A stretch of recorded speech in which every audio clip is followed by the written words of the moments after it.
Subscribe now and press the bell icon. Never miss an update. Hello friends, welcome to the channel DevDBQA. In today's video, we will see how to include and exclude test cases in TestNG. So we will see how we can include some test cases in our test run and how we can exclude some of the test cases from our test execution. So if you are new to this channel, then please subscribe and press the bell icon to get regular updates. On this channel you can get videos related to automation testing, manual testing and programming languages as well. So let's start with our today's video.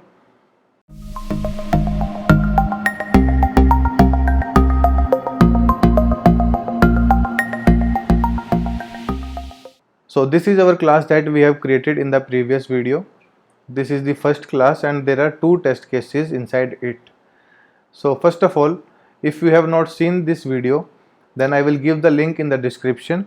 You can go and watch it and after that you can continue with this video. So let us create some more test cases inside this class. So I will just copy it and paste it here and let us name it as third test case. And one more, let us name it as fourth test case. Right, so we have to change the statement also. Fourth test case, right? So there are four test cases inside our class, and for example we have to exclude this third test case. So we have to exclude the third one, the third test case. Then what we have to do? So for excluding we have to change our XML file so that this test case should not be executed and the rest of the cases should be executed. So we will go to our testng.xml file. So if you have not seen the previous video in which I have shown that how to generate this testng.xml file, then I will give the link in the description. You can go and watch it. Then you can continue with this video. So we have to come to this source. So there are two classes, first class and the second class.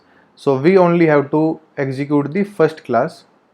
Let me show you the first class. We don't have to execute the second class. So for that we will remove this from the XML. So we will remove this second class from the XML. Now only the first class will be executed because only the first class is present inside the testng XML. So to exclude a test case from the test run, what we have to do? We have to remove this slash from here. Now this is the starting of the class tag and we have to create the ending of the class tag. So here we will write.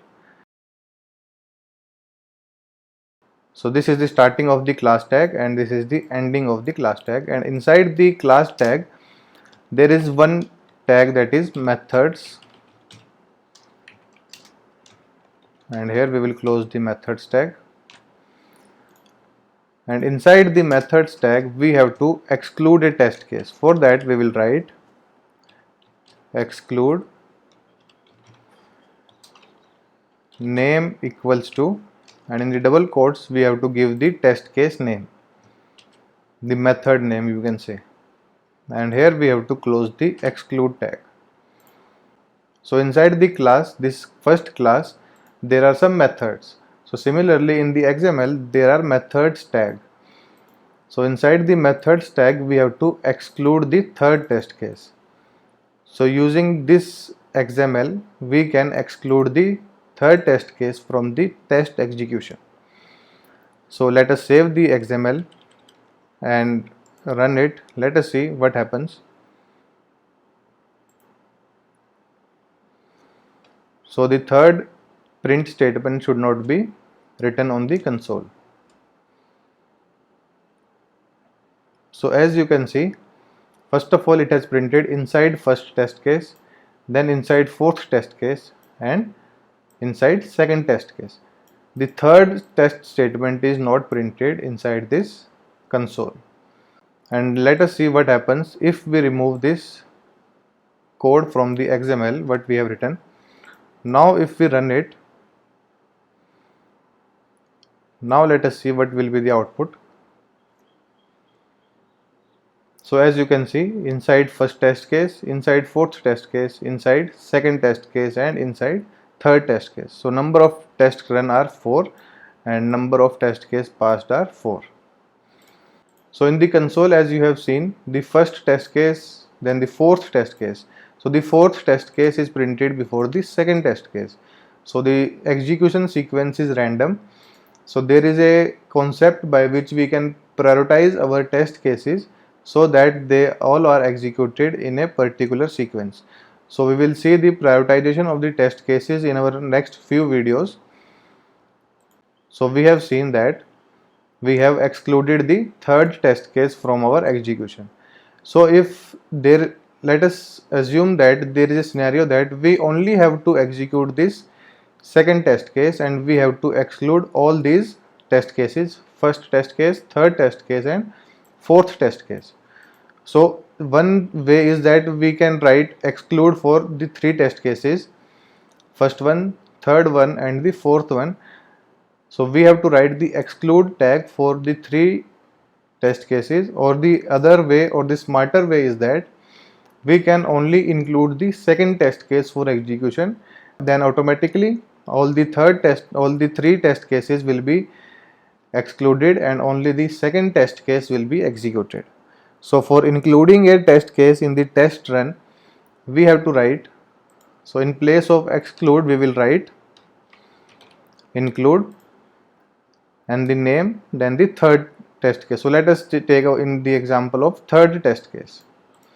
So here what will happen, only the third test case will be executed and all the 3 test cases, first test case, second test case, and the fourth test case will be excluded from the test run. So let us save this and run it to see what happens. So only the one test case, that is the third test case, is executed. Total test run are 1 and only the one test case is passed. So by using this mechanism we can include a test case. So whichever name we will give in this name attribute, only that test case will be executed and rest all the test cases will be excluded from our test execution. So using these methods, include and exclude methods, we can include a test case in the execution and exclude a test case from the test execution. So that's all for today's video. If you like my video, then please hit the like button. Please subscribe and press the bell icon to get regular updates. And if you have any suggestions, then please comment in the comment section. Thank you.